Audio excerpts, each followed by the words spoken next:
Most CPUs or central processing units can be purchased in a retail pack as shown. The advantage of this is it will be supplied with a suitable heatsink and fan.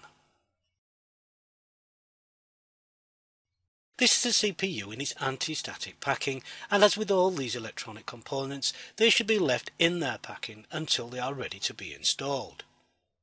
This is the bottom of the CPU, and we can see what appears to be missing pins. This is for alignment purposes. Notice here a mark, also known as a legend, on the bottom right hand side. If we turn the CPU the right way up, we can see the legend on the bottom left hand side. The CPU is a very fast switching device and creates a high degree of heat, and if this heat is not kept within certain limits, the CPU will burn out. In fact, if you were to run a CPU without a heatsink and fan, it would in most cases burn out very quickly. Let's take a closer look at the heatsink and fan. The heatsink is normally made from aluminium fins. On the top sits the fan that forces the air through the aluminium fins. This is the electrical connection that plugs into the motherboard to power the fan. Also on the heatsink and fan you will find a locking system and is locked using this arm. Before leaving the heatsink and fan, there have been many discussions on which way the fan should blow, onto the heatsink or away from it. This depends upon the manufacturer of the device, but the two basic principles are shown in the next examples. As the heatsink and fan sits on the CPU as shown, as the CPU starts to generate heat, it is passed to the primary heatsink, and is physically part of the secondary heatsink that normally consists of aluminium fins.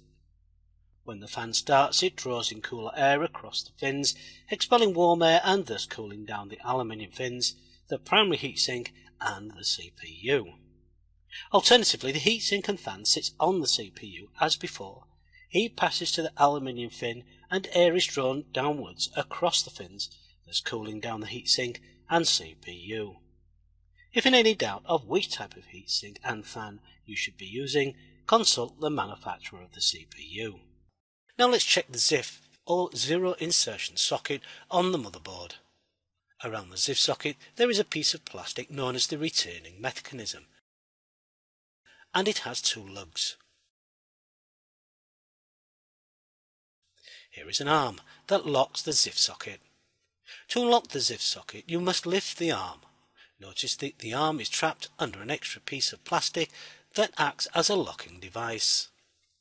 So to lift the arm you must first gently move the arm from under this locking device and then it can be raised. Notice how the whole ZIF socket moves as you raise the arm. If you inspect the side of the ZIF socket you will find in one corner a mark, and in most cases this will represent pin 1. The legend of the CPU must be aligned with this pin. We should be able to drop the CPU into the socket without using any force, hence the name, Zero Insertion Force Socket. If you find you have to exert any pressure, check that you have aligned the legend with pin 1, or it could be that the CPU pins are bent. If they are bent, you can straighten them by using some long nose pliers. Remember to wear an anti-static wrist strap. If you have to bend them back into shape, take it slow as they will break off, and if this happens, it will render the CPU useless. Once into position, gently place some pressure on the top of the CPU and lower the arm downwards as shown. Lock the arm under the locking device of the ZIF socket. This will cause the ZIF socket to grip the pins of the CPU. The heatsink and fan will now need installing. If we turn over the heatsink and fan, you will find it smeared with silicone grease. In some cases this will be supplied in a small tube and it would then have to be applied to the CPU. Although the surface of the CPU may look smooth, under a magnifying glass the surface is uneven and the silicone is used to increase the contact with the heatsink. If you find, as in this case, the silicone has already been applied, do not under any circumstances touch it, since removing it will reduce the heat transfer of the CPU to the heatsink, which ultimately can cause the CPU to overheat, causing it to develop a fault or reducing its life. You will find that most heatsink and fans are positioned either way around over the retaining mechanism. The correct way around is finding out the location on the motherboard where the power for the fan is, then position the power connector to this side. Lock one part of the heatsink over one of the lugs as shown.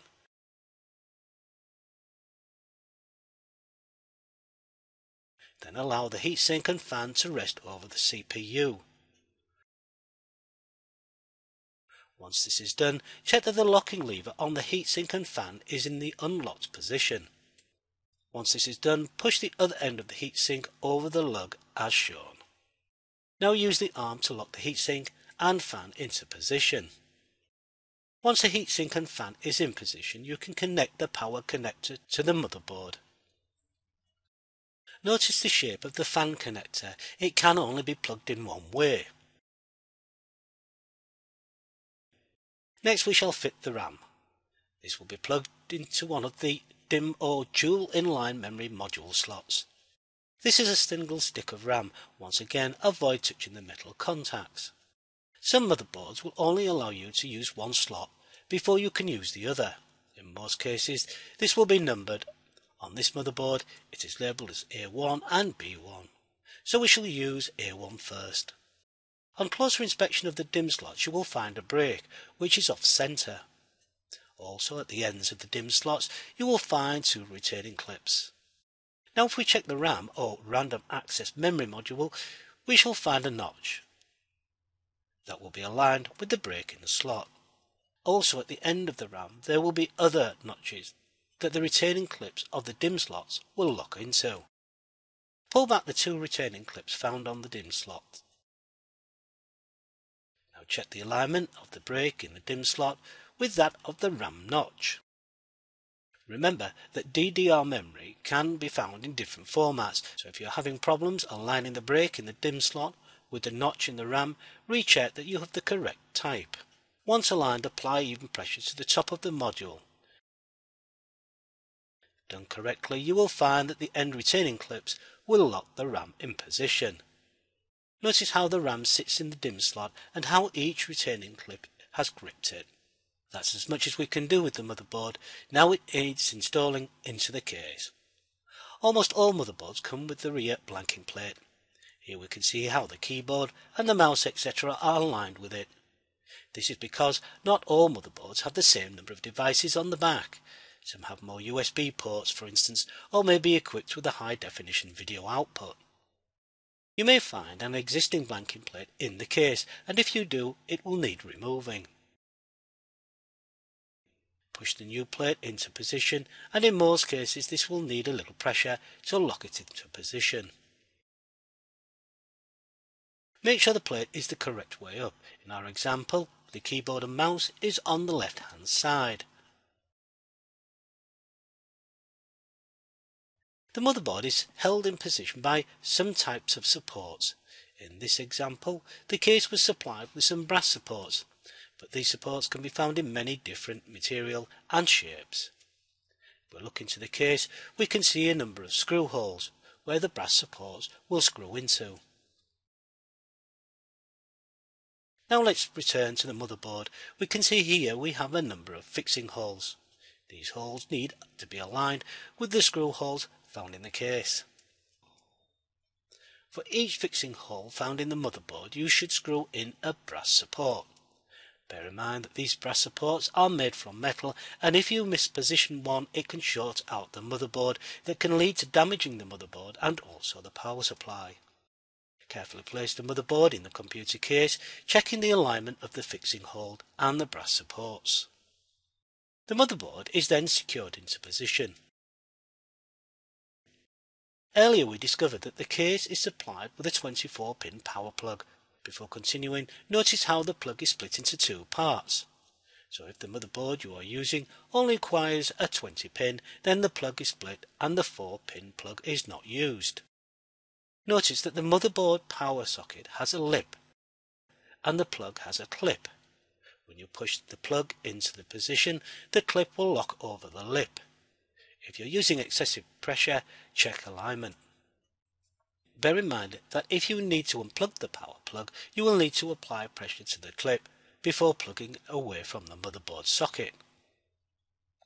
This is the CPU power socket. Locate a 4-pin 12-volt power plug and push this into the socket.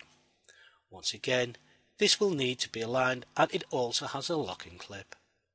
Some cases have extra cooling fans, and if this is the case, connect this to one of the power connectors.